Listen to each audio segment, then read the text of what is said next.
اعوذ باللہ من الشیطان الرجیم بسم اللہ الرحمن الرحیم اللہم صلی علی محمد وعلی محمد وعجل فرجہم۔ معزز ناظرین، السلام علیکم ورحمۃ اللہ وبرکاتہ۔ میں ہوں اطہر کاظمی اور آپ کی خدمت میں پھر حاضر ہیں آپ کا پسندیدہ پروگرام لے کر، احکام اسلامی۔ یہ پروگرام ہم آپ کی خدمت میں پیش کر رہے ہیں، لیکن یقیناً اس پروگرام کو پیش کرنے سے پہلے آپ سے خدمت میں کچھ عرض کرنا ہے۔ خصوصاً ہم جو زندگی گزار رہے ہیں اس وقت اہم ترین زندگی یہ ہے کہ ہم اپنے آقا حضرت حجت علیہ السلام کی معرفت کس طریقے سے حاصل کریں۔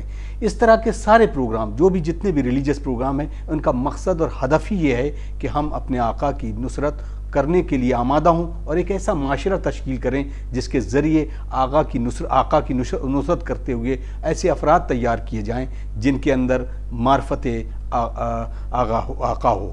آئیے ناظرین، اس پر ہم تبصرہ کرتے ہیں۔ ہمارے ساتھ موجود ہیں حجت الاسلام والمسلمین علی جناب مولانا مصطفیٰ علی خان ادیب الہندی صاحب قبلہ۔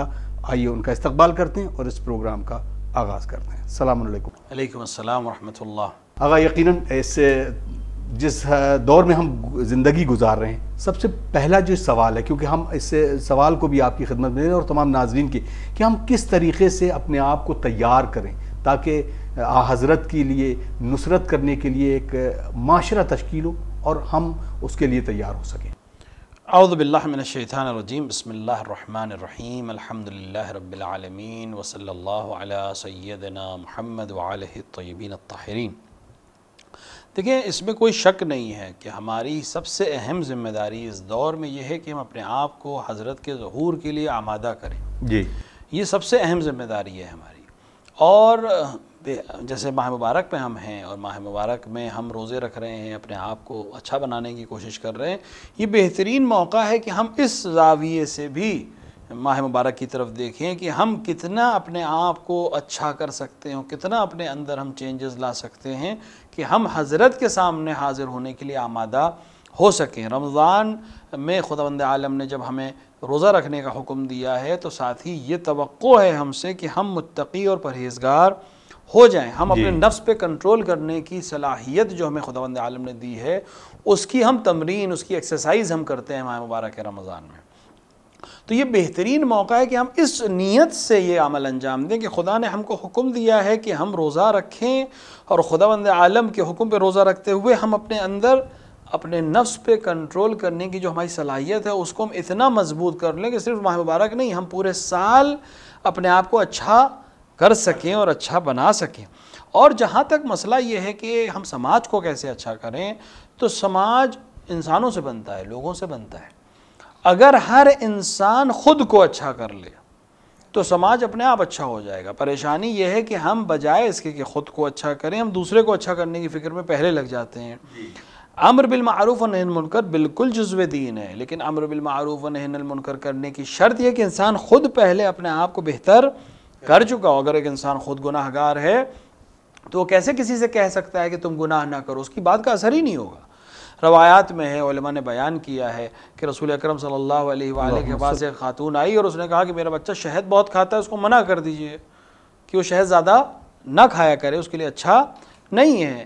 رسول اکرم صلی اللہ علیہ وآلہ نے فرمایا کہ اس سے 3 دن بعد آنا اپنے بیٹے کو لے کر میرے پاس۔ خاتون چلی گئی۔ 3 دن بعد جب وہ بچے کو لے کر آئی تو رسول اکرم نے کہا کہ شہد زیادہ نہ کھایا کرو، تمہاری ماں تم سے کہہ رہی ہیں، تمہارے نقصان دہ۔ وہ چلی گئی۔ اصحاب نے رسول سے سوال کیا کہ یا رسول اللہ، یہی بات آپ 3 دن پہلے بھی کہہ سکتے تھے، آپ نے اس دن کیوں نہیں کہی؟ یہی بات 3 دن بعد کیوں کہی جب یہی بات کہنی تھی؟ تو رسول اکرم نے فرمایا کہ میں اس دن کیسے یہ بات کہہ سکتا تھا جب میں خود شہد کھا کر اسی وقت آیا تھا؟ کیا کہنے، تو میرا عمل میرے بات میں اثر نہیں ہوتا۔ اب میں نے 3 دن خود ترک کیا، مجھے خود شہد کھانا پسند ہے، تو میں کیسے کسی سے کہہ سکتا ہوں کہ شہد نہ کھاؤ؟ پہلے میں نے 3 دن خود محاسبہ کیا، خود ترک کیا، پھر میں نے اس بچے سے کہا کہ تم بھی شہد نہ کھایا کرو۔ تو رسول کا یہ عمل اصل میں درس تھا اصحاب کے لیے اور ہم سب کے لیے جو رسول کے امتی ہونے کا دعویٰ کرتے ہیں، کہ ہم تبلیغ کرنے سے پہلے دوسرے پر خود عمل کرنے کی کوشش کریں۔ تو سماج کو بہترین تبھی بنایا جا سکتا ہے جب ہر فرد خود اپنے آپ کو اچھا کرے، اور میری نظر میں رمضان اس کا بہترین موقع ہے، کیونکہ انسان بہت حد تک اس ماہ میں اس کو توفیق حاصل ہوتی ہے کہ بہت سی چیزوں سے محفوظ ہو جاتا ہے، خداوند عالم سے قربت حاصل کرنے کی کوشش کرتا ہے، بالآخر ایک چینج اس کے اندر آتا ہے اور وہ بہت سی چیزوں سے اپنے آپ کو روک لیتا ہے۔ مثال کے طور پہ ایک آدمی مثال کے طور پہ جو سگریٹ بہت پیتا ہے اور سال میں اگر آپ اس سے کہیے کہ سگریٹ نہ پیو 5 گھنٹے 6 گھنٹے تو اس کے لیے بہت سخت ہو جاتا ہے، لیکن یہی شخص 14 گھنٹے کا روزہ بغیر سگریٹ کے رکھ لیتا ہے تو ایک توفیق اس کو بہرحال مل جاتی ہے، ایک پاور اس کو مل جاتی ہے کنٹرول کرنے کی۔ تو یہی پاور کیوں نہ ہم سال بھر تک ایکسرسائز کے ذریعے سے، محنت کے ذریعے سے، کوشش کے ذریعے سے، تمرین کے ذریعے سے اپنے نفس کو کنٹرول کرنے کی ہم کیوں نہ آگے لے جائیں تاکہ بہترین امتی بن سکیں۔ اور رہی بات کہ حضرت کے ظہور کے لیے آمادہ کریں، یعنی ہم اپنے آپ کو اچھا کریں، ہر وہ عمل جو ہماری ذمہ داری ہے بعنوان فرد، مثال کے طور پہ آپ گھر میں ہیں، آپ باپ ہونے کی حیثیت سے، شوہر ہونے کی حیثیت سے، مثال کے طور پہ اگر کسی کے بیٹے ہیں تو بیٹے ہونے کی حیثیت سے، اسی طرح برعکس خاتون ہے تو زوجہ ہونے کی حیثیت سے، ماں ہونے کی حیثیت سے، بہن ہونے کی حیثیت سے، ہر حیثیت سے جو اس کی ذمہ داریاں ہیں اس کو اگر وہ صحیح سے انجام دے رہی ہے تو اپنے آپ کو نصرت امام کے لیے تیار کر رہی ہے۔ کوئی الگ سے کام کرنے کی ضرورت نہیں ہے، جو جس عہدے پر یا جس مقصد میں جس پوزیشن میں آپ ہیں اس کو بہترین طریقے سے انجام دینا یہی حضرت کی نصرت ہے اور اپنے آپ کو آمادہ کرنے کا بہترین طریقہ ہے۔ بہت شکریہ، بہت شکریہ۔ اگر ہم کیونکہ اب اس پروگرام کو اس زاویے سے شروع کرتے ہیں کہ کم سے کم ایک حدیث حضرت کے بارے میں، اور تمام کیونکہ ناظرین بھی چاہتے ہوں گے کہ زیادہ سے زیادہ معرفت کی باتیں حضرت کے ریلیٹڈ آپ سے بیان کرتے رہیں۔ آپ کو سوال لے لیتے ہیں۔ ان صاحب کا سوال ہے، السلام علیکم، اسلام میں عقیق کی کیا اہمیت ہے؟ کیا اس سے دعا کی قبولیت ہو جاتی ہے؟ دیکھیے، جہاں تک نگوں کا مسئلہ ہے، چاہے وہ عقیق ہو، چاہے وہ فیروزہ ہو، چاہے وہ اور بھی دیگر نگ ہیں، دیکھیے نگوں کی ایک اہمیت اس عنوان سے کہ وہ پتھر نے ایک حیثیت حاصل کی ہے کسی عمل کی وجہ سے۔ مثال کے طور پر عقیق کو تاکید ہوئی ہے ائمہ علیہ السلام کی طرف سے کہ عقیق حسن عقیق یمنی پہننے کی بہت تاکید ہوئی ہے، لیکن یہ سوچنا کہ یہ عقیق پہننے کی وجہ سے میری دعا قبول ہو جائے گی یا عقیق نہ پہننے کی وجہ سے میری دعا قبول نہیں ہوگی، یہ فکر تھوڑی سی الگ سی فکر ہے۔ خدا وند عالم سے دعا مانگنے کے لیے ائمہ علیہ السلام سے بہتر کوئی وسیلہ نہیں ہے، ہمیں کسی عقیق کی یا فیروزے کی ضرورت نہیں ہے، لیکن خدا وند عالم نے کچھ نگوں کو اہمیت دی، وہ بھی ان کے عمل کی وجہ سے۔ مثلا عقیق نے ولایت امیر المومنین کو قبول کیا، لہٰذا اس کو ایک اہمیت حاصل ہے، فیروزے نے ولایت امیر المومنین کو قبول کیا، لہٰذا اس کو ایک اہمیت حاصل ہے۔ یا امام علیہ السلام سے روایت ہے کہ ہاتھ میں اگر عقیق کی انگوٹھی ہو تو اس کا ثواب اس شخص کے نماز کے مقابلے میں بہت زیادہ ہے جس کے انگلی میں یا ہاتھ میں انگوٹھی نہیں ہے۔ تو یہ چیزیں سبب خیر بن سکتی ہیں، سبب ثواب کی زیادتی کا سبب بن سکتی ہیں، یا عمل کے قبولی کا سبب بن سکتی ہیں اگر باقی عمل کے تمام شرائط اس طرح سے محقق ہوں۔ تو اہمیت ہے عقیق کی، تاکید میں ہے، عقیق اور فیروزہ اور در نجف اور اس طرح کی انگوٹھیوں کی بہت تاکید ہوئی ہے، ان نگوں کو پہننے میں کوئی حرج نہیں ہے، لیکن ہم جو ان نگوں کو پہنتے ہیں وہ حکم امام سے اور تائید امام سے پہنتے ہیں، اور جس طرح سے انہوں نے کہا اسی طرح سے ان کو ہم استعمال کرتے ہیں، ان کو الگ سے کوئی چیز ہم نہیں سمجھتے، خدا کی عطا کردہ شے ہے، خدا کے نزدیک اس کو ایک مقام حاصل ہے، خدا نے اس کو یہ امتیاز دیا ہے کہ اگر یہ نگ کسی انسان کی انگوٹھی میں ہوگا تو میں اس کی نماز کے ثواب کو بڑھا دوں گا۔ تو یہ خداوند عالم کی عطا ہے جس سے ہم انسان استفادہ کر سکتے ہیں۔ جزاک اللہ۔ مریم زہرا کراچی پاکستان سے ان کا سوال ہے، السلام علیکم۔ وعلیکم السلام۔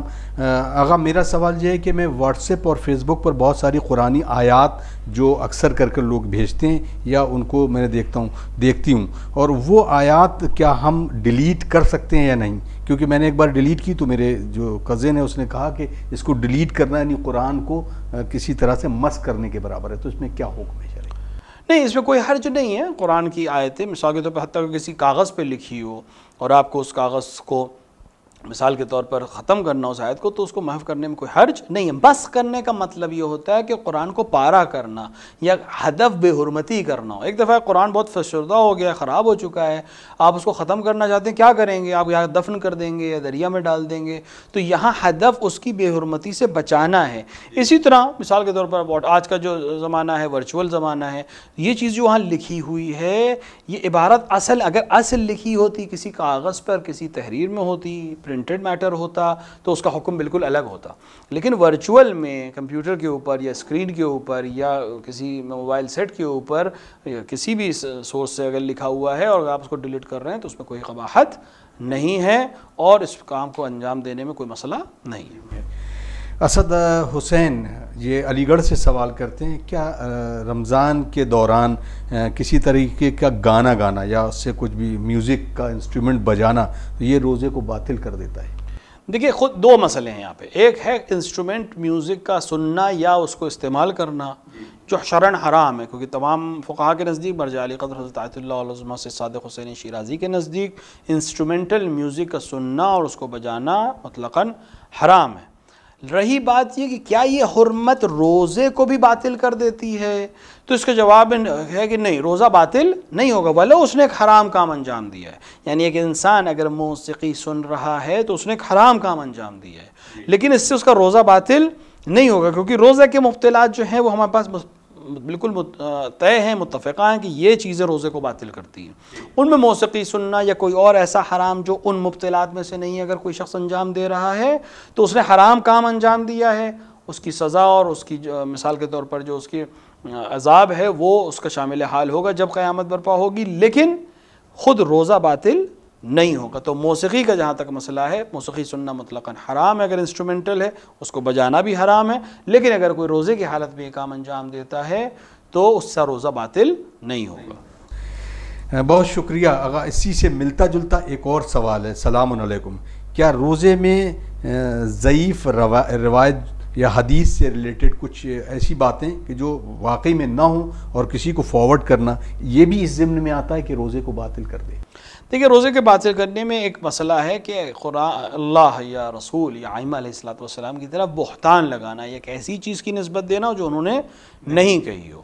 یہاں پر علماء کا کہنا ہے کہ اگر کسی شخص کے پاس کسی شخص کو لگتا ہے کہ یہ حدیث ہے، یعنی مشہور ہے، کبھی ویسے ہوتا ہے کہ کوئی حدیث ہے غلط ہے لیکن مشہور ہو گئی ہے جی، اب اگر ایک انسان اس کو نقل کر رہا ہے تو اس سوچ کر نقل کر رہا ہے کہ یہ سچی حدیث ہے، یعنی اس کے ذہن میں یہ نہیں ہے کہ یہ نقلی حدیث ہے، اس کا ارادہ بھی نہیں ہے کہ حضرت کی طرف میں کوئی جھوٹی نسبت دوں، وہ اس کو سچ سمجھ کے بیان کر رہا ہے۔ لہٰذا ایسی روایت یا ایسی حدیث جو ضعیف ہو لیکن انسان یہ سوچ رہا ہو کہ، اور اس کو علم نہ ہو کہ یہ ضعیف ہے یا اس کو علم نہ ہو کہ یہ غلط ہے، اور اس کے بعد وہ اس کو سچ سمجھ کر بیان کرے تو اس سے روزہ باطل نہیں ہوتا۔ لیکن آج کے دور میں جب واٹس ایپ اور ٹویٹر اور فیس بک کا زمانہ ہے تو بہتر یہ، خصوصاً رمضان میں بہتر یہ ہے کہ انسان ہر میسج کو فارورڈ نہ کرے، کم سے کم اس کے ریفرنس کو چیک کر لے اور ریفرنس کے ساتھ اس کو پوسٹ کرے یا آگے فارورڈ کرے تاکہ اس خود بری الذمہ رہے۔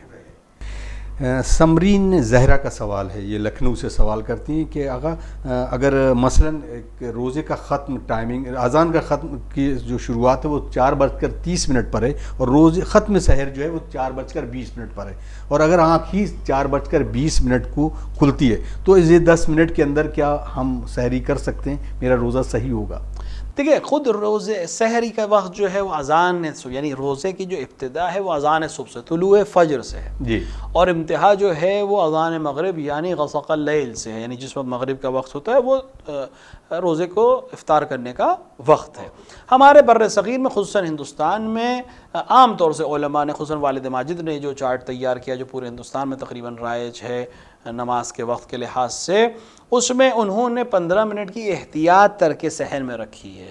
یعنی مثال کے طور پر اگر اذان 4:30 پہ ہے تو 4:15 پہ انہوں نے ترک سحر رکھا ہے بنابر احتیاط، یعنی تاکہ انسان کو یقین ہو کہ جس وقت روزہ شروع ہوا میں کچھ کھا پی نہیں رہا تھا، لہٰذا یہ احتیاط ہے۔ لہٰذا اگر کوئی شخص ایسے وقت میں اٹھتا ہے جیسے کہ انہوں نے سوال کیا کہ وہ ترک سحر کا وقت ہے کیلنڈر کے مطلب چارٹ کے لحاظ سے، لیکن اذان صبح میں ابھی وقت باقی ہے اور انہیں معلوم ہے کہ اذان صبح میں 10 منٹ باقی ہیں، تو اس 10 منٹ کے بیچ میں کچھ کھا سکتے ہیں، ان کا روزہ بالکل صحیح ہے، اس میں کوئی حرج نہیں ہے۔ یہ جو احتیاط ہمارے علماء نے رکھی ہے صرف اس لیے رکھی کہ انسان کو یقین رہے کہ اس نے روزہ صحیح وقت پہ شروع کر دیا، یعنی روزہ شروع ہوتے وقت اس نے کسی چیز کو کھایا نہیں تھا، اسی لیے 2 منٹ بعد تک مثال کے طور پہ ہمارے علماء جو کوشش کرتے ہیں یا روایات میں بھی ہے کہ انسان مغرب کی نماز پڑھ کر روزہ کھولے، مگر یہ کوئی اس کا انتظار کر رہا ہو یا اس کی وجہ سے روزہ نہ کھولنے کی وجہ سے نماز میں اس کا دل نہیں لگے، بہت سے لوگوں کو انتظار نہیں ہو پاتا ہے تو وہ روزہ کھول کے نماز پڑھیں، لیکن جو انتظار کر سکتا ہے، صبر کر سکتا ہے، کوئی اور اس کا منتظر نہیں ہے، تو بہتر یہ ہے کہ نماز مغرب پڑھ کر روزہ افطار کرے۔ تو اس کا ہدف بھی یہی کہ ایک تو روزے کی حالت میں نماز ہوگی، اس کا ثواب الگ ہے، دوسرا یہ کہ یقیناً روزہ ختم ہونے کا وقت ہو چکا ہے جب اس نے روزہ کھولا، یہی حصہ کیا روزہ شروع کرنے میں ہے. لیکن اگر وقت موجود ہو اذان میں اور ان کی آنکھ دیر سے کھلی ہے یا اختیاراً ابھی بھی ترک سحر کا وقت آ چکا ہے لیکن اذان میں بھی وقت معلوم باقی ہے، کچھ کھانے سے روزہ باطل نہیں ہوتا، روزہ صحیح ہے. جزاک اللہ. عارف حسین صاحب کا سوال ہے کہ اگر کوئی شخص رات میں سو جائے اور اس کے بعد جب اس کی آنکھ کھلے، نصف شب گزر جائے، رات گزر جائے اور اس کو خیال ہے کہ میں نے ابھی مغرب اور عشاء کی نماز ادا نہیں کی، تو اس کے لیے کیا حکم ہے؟ اگر انسان سو جائے یا کسی بھی وجہ سے نماز مغرب و عشاء نہ پڑھے اور نصف شب کے بعد اسے خیال آئے کہ اس نے نماز نہیں پڑھی ہے تو وہ نماز مغرب کو قضا کی نیت سے پڑھے گا اور نماز عشاء کو بغیر ادا اور قضا کی نیت سے پڑھے گا. یعنی یہاں پر نیت کرنے کی ضرورت اسے نہیں کہ میں نماز قضا پڑھ رہا ہوں یا نماز ادا پڑھ رہا ہوں یا نماز مثال کے طور پہ وقت پہ پڑھ رہا ہوں، نہیں، یہاں پہ نماز عشاء پڑھتا ہوں قربتاً الی اللہ، یہی نیت کافی ہے. البتہ نصف شب کے بعد مغرب کی نماز یقیناً قضا ہو چکی ہے، لہٰذا مغرب کی نماز کو قضا کی نیت سے پڑھے گا. لیکن عشاء کی نماز کے لیے علماء کہتے ہیں کہ نصف شب کے بعد بھی بغیر ادا اور قضا کی نیت سے نماز پڑھ سکتا ہے. جزاک اللہ. اگر قضا کے جو مفہوم ہے اس کے بارے میں جاننا چاہوں گا کہ مثلا صبح کی نماز اگر قضا ہو گئی ہے صبح اور سورج نکل آیا ہے طلوع آفتاب کے بعد، تو کیا اس کے فوراً بعد نماز ادا کر لینا چاہیے، یا اگر لیٹ ہو کے ظہرین کے وقت کہ اس سے قبل وہ قضا ادا کرے صبح کی، پھر ظہر اور عصر کی ادا کرے، تو اس میں کیا حکم ہے؟ دیکھیے، نماز صبح اگر قضا یا کوئی بھی نماز اگر وہ نماز قضا ہو گئی ہے تو اس کی پہلی ذمہ داری ہے کہ اس کو ادا کرے. جیسے قرض ہے اس کی گردن کے اوپر، جب چاہے ادا کرے. اب اگر وہ فوراً ادا کر سکتا ہے اور وہ فوراً پڑھنا چاہتا ہے تب بھی کوئی حرج نہیں ہے، قضا کی نیت سے وہ نماز پڑھ سکتا ہے. کوئی شرط نہیں ہے کہ وہ ظہر تک انتظار ہی کرے. لیکن اگر وہ ظہر کے وقت مثال کے طور پر مسجد جاتا ہے یا ظہر کے وقت کسی ایسی جگہ نماز پڑھتا ہے جہاں خضوع و خشوع کے ساتھ نماز پڑھ سکتا ہے تو اب قضا ہو چکی ہے، اس وقت اگر پڑھنا چاہے تب بھی کوئی حرج نہیں ہے. لیکن اگر اذان ظہر ہو جائے تو پھر پہلے وہ ظہر کی نماز پڑھے گا، بعد میں اپنی قضا کو بجا لائے گا. یعنی جس نماز کا وقت ہے پہلے وہ نماز ادا کرے گا. اول وقت جو ہے پہلے اس نماز کو ادا کرے، مثلا ظہر کی نماز پڑھے، پھر عشاء کی مثال کے طور پر صبح کی قضا نماز پڑھے اور پھر عصر کی نماز پڑھے، یا ظہر عصر پڑھ لے اور بعد میں صبح کی نماز کو وہ قضا کی نیت سے پڑھے. لیکن اگر مثال کے طور پر ظہر سے پہلے پڑھنا چاہ رہا ہے، مسجد پہلے پہنچ گیا، ابھی اذان ظہر نہیں ہوئی ہے، مسجد پہنچ گیا، تو مسجد میں 2 رکعت نماز صبح قضا کی نیت سے پڑھ سکتا ہے. جب اذان ہوگی تو ظہر اور عصر پڑھے گا. لہٰذا بہتر تو یہ ہے کہ انسان جیسے ہی اسے موقع ملے قضا کو ادا کر دے تاکہ اس کی گردن پہ باقی نہ رہے. مگر یہ کہ کسی وجہ سے ٹالے، جیسے کہ میں نے عرض کیا کہ مسجد جانا چاہتا ہے یا کسی اور جگہ زیارت پہ، مثال پہ حرم امام حسین علیہ السلام جائے گا یا کسی اور زیارت گاہ میں جائے گا اور وہاں بہتر طریقے سے نماز پڑھ سکتا ہے، اس وجہ سے لیٹ کر دے قضا کو ادا کرنے میں، تو کوئی حرج نہیں ہے. لیکن اگر کسی اور نماز کا وقت داخل ہو گیا تو پہلے جس نماز کا وقت داخل ہے پہلے وہ پڑھے گا، بعد میں قضا پڑھے گا. جزاک اللہ.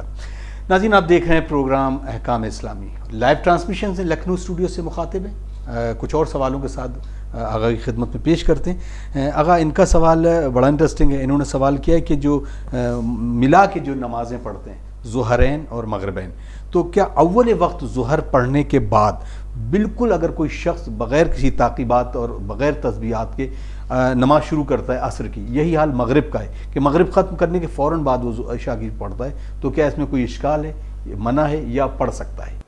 نماز ظہرین یا نماز مغربین، یعنی جب انسان نماز ظہر کے فوراً بعد نماز عصر پڑھے یا نماز مغرب کے فوراً بعد نماز عشاء پڑھے، حتیٰ اگر کوئی تعقیبات نہ پڑھے، السلام علیکم ورحمۃ اللہ کہے نماز ظہر کے بعد اور کھڑا ہو جائے، نماز عصر کی نیت کر کے بسم اللہ الرحمن الرحیم کہہ کے نماز شروع کر دے، تکبیر کہہ کے، اس کی نماز صحیح ہے، کوئی اعتراض نہیں ہے، کوئی اشکال بھی نہیں. کیونکہ نماز ظہر اور عصر یا مغرب اور عشاء کے اندر ایک وقت وہ ہے جو مخصوص ہے ظہر سے اور ایک وقت وہ ہے جو مخصوص ہے عصر سے، اور بیچ کا جو وقت ہے وہ دونوں نمازوں کا مشترک وقت ہے. البتہ تقدیم و تاخر رہے گا، یعنی پہلے ظہر پڑھی جائے گی پھر عصر پڑھی جائے گی، کیونکہ مشترک وقت کے باوجود ہمیں ترتیب کا لحاظ رکھنا ہے. لیکن پہلی 4 رکعت پڑھنے کا جو وقت ہے، یعنی زوال سے پہلی 4 رکعت، جیسی اذان ظہر ہوئی زوال کا وقت ہوا، پہلے 4 رکعت پڑھنے میں جتنی دیر آپ کو لگتی وہ مخصوص ہے نماز ظہر سے. اس وقت عصر کوئی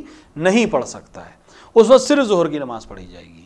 اور اسی طرح آخر میں سورج ڈوبنے سے پہلے 4 رکعت پڑھنے کا اگر وقت باقی رہ جائے تو وہ وقت مخصوص ہے نماز عصر سے. اب انسان ظہر نہیں پڑھ سکتا. اب ظہر اس کی قضا ہو چکی, وہ عصر پڑھے گا اور ظہر کو قضا کی نیت سے بعد میں ادا کرے گا. لیکن اس کے بیچ کا جو وقت ہے, جو تقریباً دن ہونے کی وجہ سے کافی طولانی بھی ہو سکتا ہے, 3 گھنٹے 4 گھنٹے 5 گھنٹے بھی ہو سکتے ہیں, یہ وقت مشترک ہے. تو جیسے ہی نماز ظہر تمام ہوئی انسان نماز عصر پڑھ سکتا ہے اور اس کی نماز صحیح ہے. بالکل اسی طرح مغرب اور عشاء میں جیسے ہی مغرب کی نماز اس نے ختم کی, السلام علیکم ورحمۃ اللہ کہا, فوراً کھڑے ہو کر نماز عشاء پڑھ سکتا ہے, اس کی نماز بالکل صحیح ہے. بہت شکریہ.